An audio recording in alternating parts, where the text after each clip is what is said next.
Na ruim 2 weken fietsen trekken we in deze aflevering langs de rand van de Hardanger via de hoogvlakte verder naar het zuiden. 's Ochtends is het vrij fris op de relatief hoog gelegen Perskoord camping. Na het ontbijt fietsen we zo'n 16 kilometer door het vlakke Oefdal over een rustige hoofdweg. Hier passeren we een mooi stafkierke voorbij Oefdal. Na Oefdal fietsen we verder richting Rjukan. Deze weg is vrij rustig. Er is ook nog een parallel fietsroute in het dal hier aan de andere kant, de westzijde. En dit is vast een gravelweg.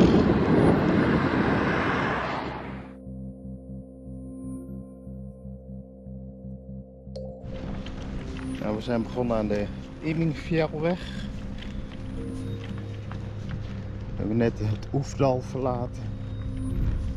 Nu 15 kilometer klimmen. Het gaat daar omhoog.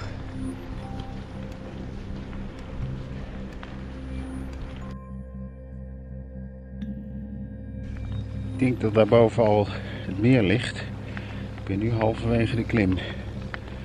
Ongeveer 7%. Niet al te zwaar. Nu sta ik bovenop de Immingfjell. Ruim 1100 meter. Nee, nog geen 1100 meter. Ik ben er nog niet helemaal. En we kwamen uit dat dal, Oefdal. En dan 7 kilometer ongeveer klimmen. Hier is een stuk vlak en dan 7 kilometer klimmen. En de haarspeldbochten die zijn net stelst op het eind. Een procent of 10. Daar fietst Ludo.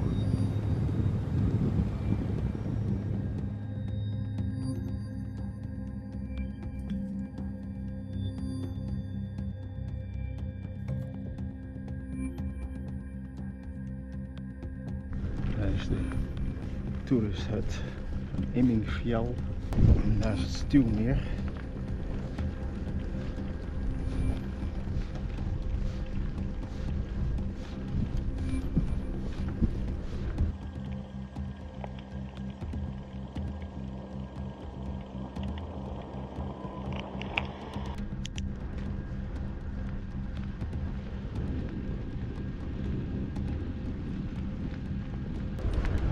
Daar kwamen we vandaan.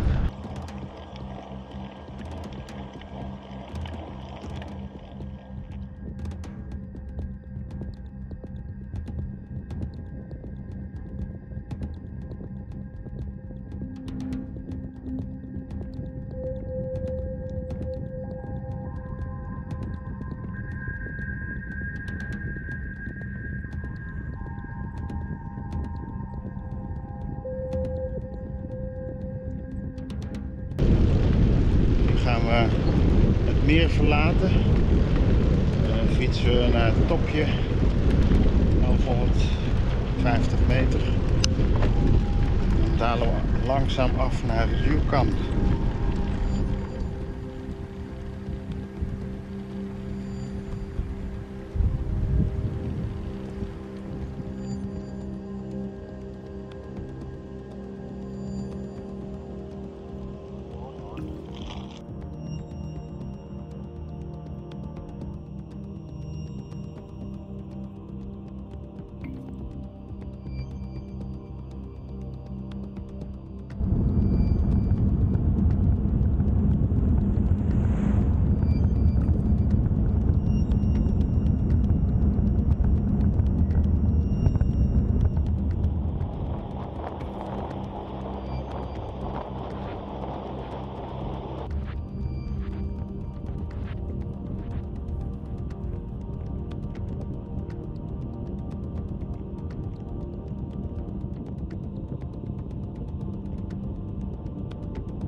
Het is een mooi punt om even te gaan lunchen na een snelle afdaling.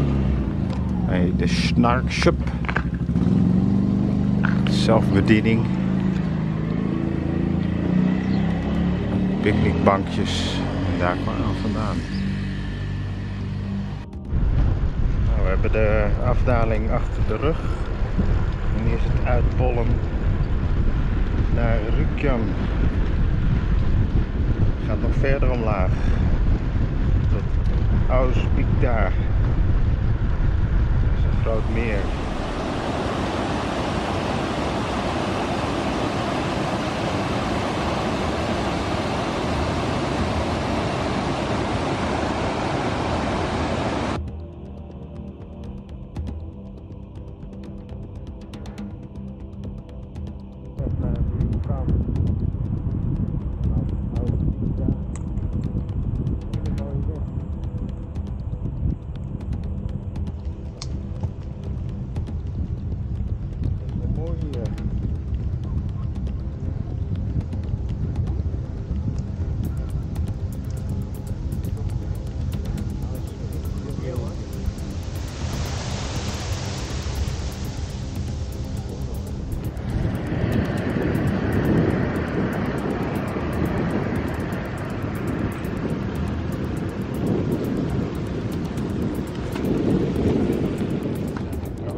Morgen langs.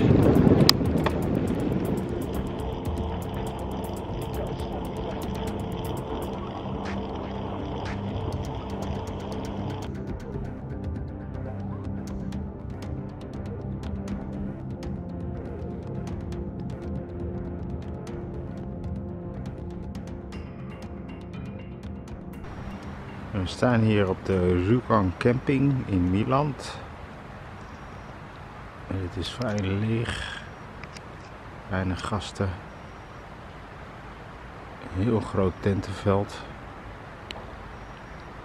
En dus het sanitair gebouwtje is prima in orde. En dan kijken we uit op de Kaustatoppen. En die gaan we morgen bedwingen.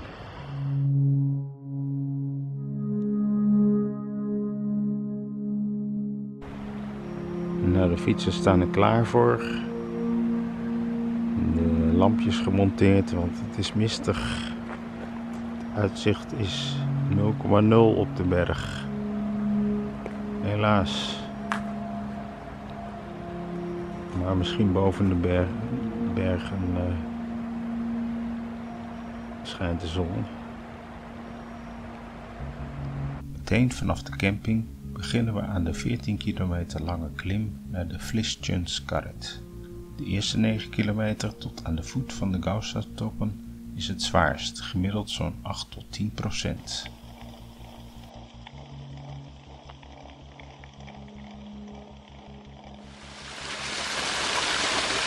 De klim naar de Kaustatoppen begint mistig. En dan doen we opeens uit de mist op en we fietsen boven de wolken.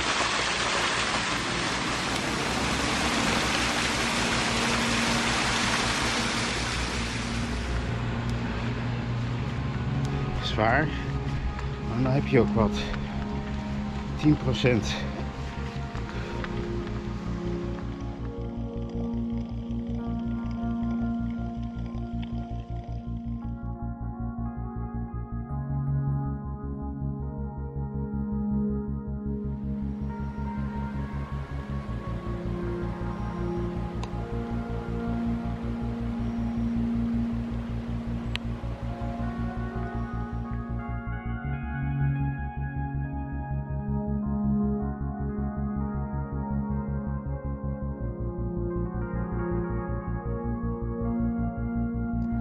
Rjukan.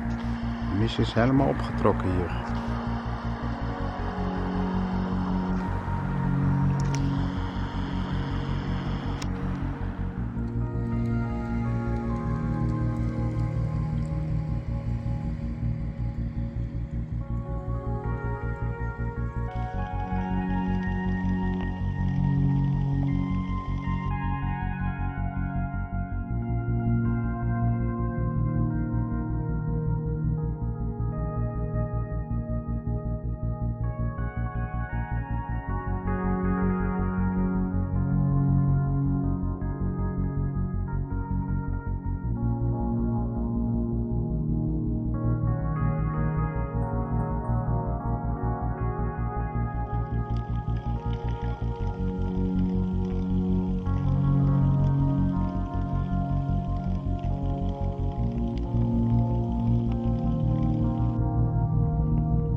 steile stuk van 10% hebben we gehad.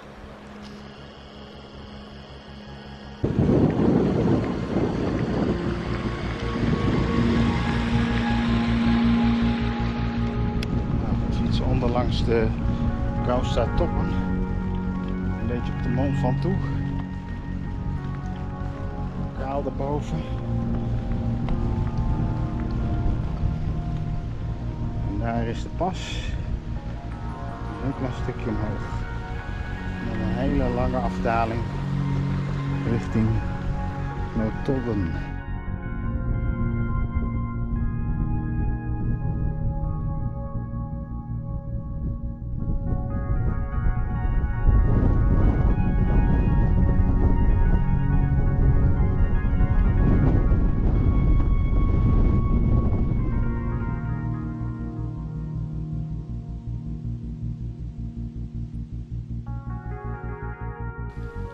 Zo, en nu staan we bij de Gouwsta toppen. De laatste grote berg. Ja, de laatste grote berg van onze vakantie. 1000 meter. Ja, 1200 meter. Bereiken. Dus nu is het alleen maar uitbollen tot Christiansand.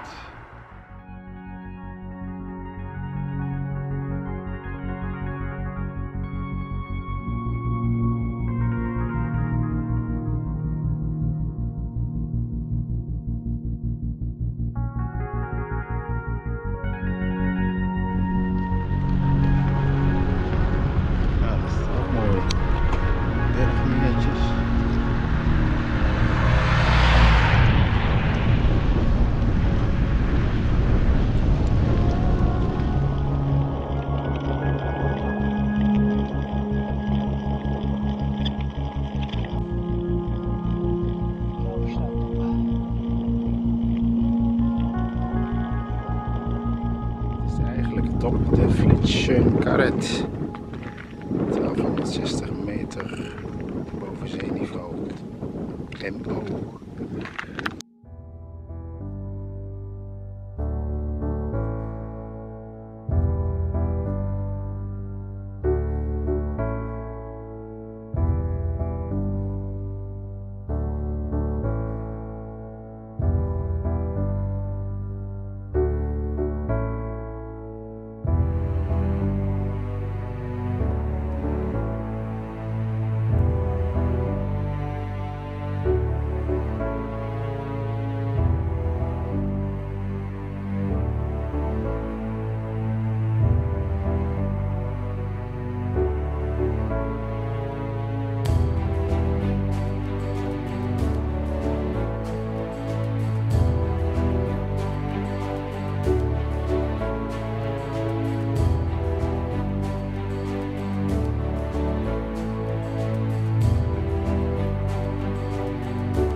Op de camping verdiepen we ons in de verschillende opties wat betreft de terugreis.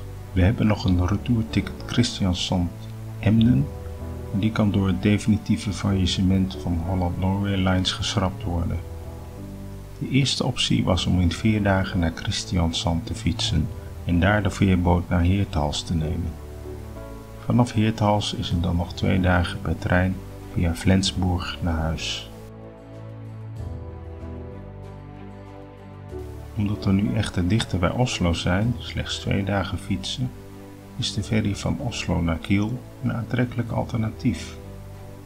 Deze overtocht duurt weliswaar langer, 20 uur varen in plaats van 2 uur, en is veel duurder dan de ferry naar Heerthals vanuit Christiansand. Het bespaart ons echter 2 extra dagen fietsen, plus een vermoeiende dag met verplicht te reserveren intercities door Denemarken naar Duitsland. Bovendien lijkt het beëindigen van deze fietstocht in de hoofdstad van Noorwegen een waardiger slot dan te finishen in een verslaperig provinciestadje. Maar dat is te zien in de volgende aflevering.